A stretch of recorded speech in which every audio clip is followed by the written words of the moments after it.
I am Tiffany Gross. I am a God fearing woman. I am a mother. I'm a very family oriented person, and I'm a good time. I love my family and friends. My journey into motherhood has been very painful. It's been a long road. So, with Wanye, the doctors just actually didn't care to figure out what was going on with me and why I was having these pregnancies but not delivering a healthy baby. I quickly got pregnant again. I got a new doctor, and that doctor did everything he could to make sure that I had a healthy pregnancy.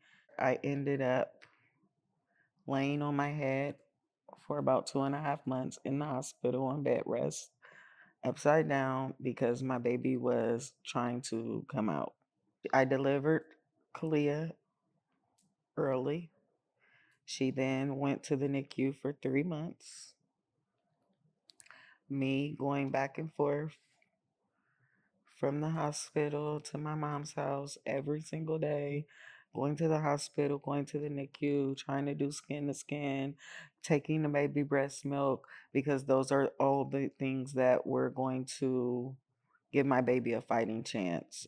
The day that I actually took her home and knew that everything was going to be okay, that I actually had a person that was going to love me unconditionally and that I could love unconditionally, was the happiest day of my life. At the time, I was not in the best place in life. We were in one room, a very tight room, with a queen size bed, and we all slept in that bed together.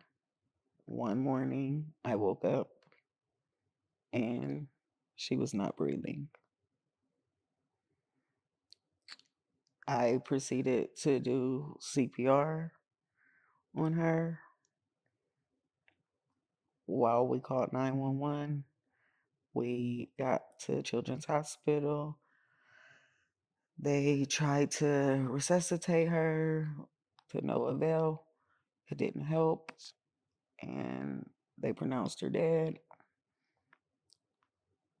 From there, I got put into a room where I was interrogated as if I was a murderer. They proceeded to say that they needed to take me back to the scene of the crime. They wouldn't allow me to drive myself or get in a car with any of my family members. I had to get in the back of a police car. They come into the house with a fake baby and tell me to show them how I found my baby. That was the most traumatic experience. It was humiliating. It was not kind.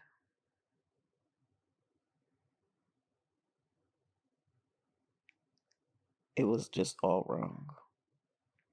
I can't tell you if they told me it was SIDS, SUIDS, any of that, because I lost it.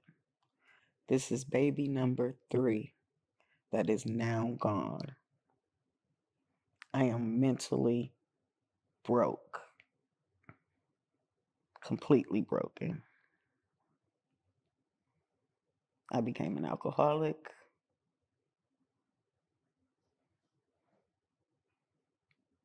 Because that was the only way to cope. Um,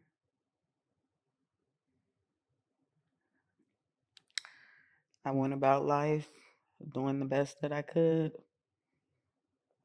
but secretly every day drinking, drinking, drinking, drinking. I was trying to find my way, so I was in church. I was there, but I wasn't there, if that makes sense. So my mom went to my first lady, and my first lady kind of took me on her wheel, trying to help me along my journey. So at that point, I'm more and more in church. I'm getting more involved, and I'm trying to be a better person. And I come across a lady, mentor, sister friend, and she seen something in me that I didn't even see in myself. And she said, "Hey, I want to do this program, but I can't handle the kids. Can you help me?" And I remember during those times when I was at the church working, I came across Brother Cecil Ahad, and he asked me, "Hey, why don't you come and help me with these women in the community that are we're trying to combat infant mortality?" So I got signed up for the community health worker class at OSU. Went to the very first class. I'm sitting there, and they brought that baby out. The same baby that they brought to the house for me to show them how I found Kalia. And I lost it. I immediately packed up my things and left that room because I was not mentally there yet. When COVID hit and I lost my job, a good friend of mine said, "We have a position over here open at CelebrateOne. Why don't you apply?"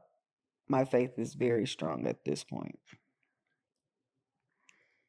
I said to myself, I had the opportunity to help women 7 years ago, and I couldn't do it. The opportunity circled back around. This is what I'm supposed to be doing. And I claimed that job. I worked right on the grounds. I was in the neighborhoods. I was everywhere helping moms navigate whatever they needed. And then when I switched over to the neighborhood integration manager, I was supposed to be working with community, with partners, but I never could get out of the role of working with families. I'm still not out of the role of working with families. People can still call me.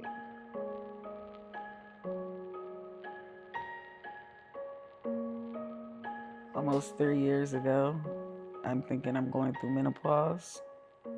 I go to the doctor, and the doctor says, "You got a baby in here." I said, "No, the hell I don't." I said, "You know I'm 42, right?" He said, "No, do you know you're 42?" I said, interesting.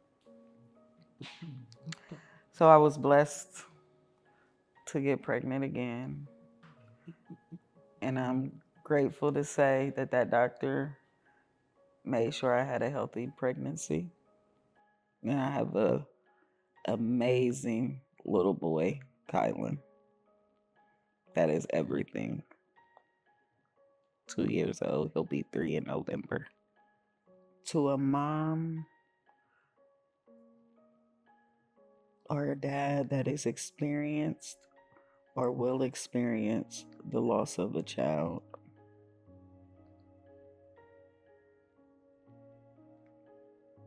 don't beat yourself up.